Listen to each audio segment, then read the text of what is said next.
You know, there was a point that I brought up a while ago about the 2016 election as to why I thought at least one of the reasons Hillary Clinton lost, not that I was terribly disappointed about that, was due to her focus on pure mudslinging, calling people deplorable, labeling people as racist, homophobic, Islamophobic, sexist, and any other charged up social justice buzzword she could think of. Now, she did this while she could have been making real, concrete, and consistent criticisms of Trump.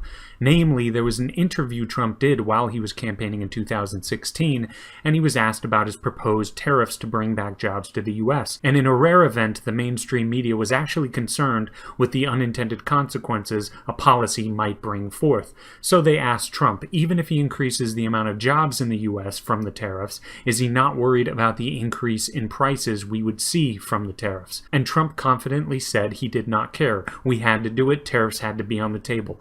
Now, I could understand this as a negotiating tactic, and yes, it would be bluffing, but the only thing worse than that would be to actually implement these tariffs, and Trump knew full well the effects on prices it would have. He should have been pressed on this a lot more, because now we have some research indicating just how painful these price increases are. It has been estimated that for every job these tariffs have brought back to the US, there will be an annual consumer cost increase of approximately $820,000 per job created.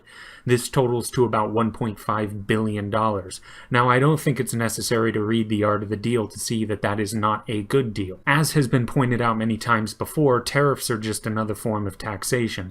I don't think it is wise for Republicans to praise tariffs for bringing back jobs. It's simply another form of politicians implementing policies that raise prices on everyone, and then they point to jobs being created and only focus on that while painfully ignoring the negative consequences it has on everyone else. And I would have a lot more respect for Trump if he came out and was forthright about all of this. He should stop calling himself the tariff man, and he should level with people at the very least.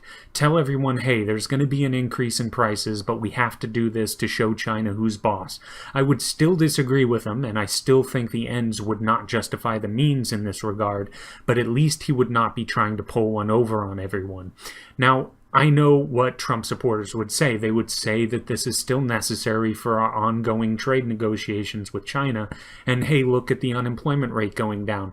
Well, I would say one thing to them. If you remember back with Obama and the bank and auto bailouts, one of the criticisms made about his administration from those who truly advocate for a free market was that he was socializing losses. Socializing losses is putting the responsibility to shoulder the negative effects of their policies on everyone in society who had nothing to do with it and had no dog in that fight.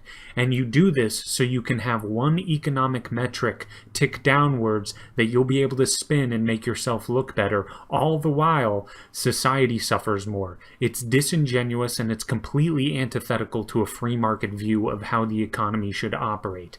So just to repeat, for every job Trump's tariffs may have created, it will annually cost consumers approximately $820,000 per job created. This is not something to be celebrated.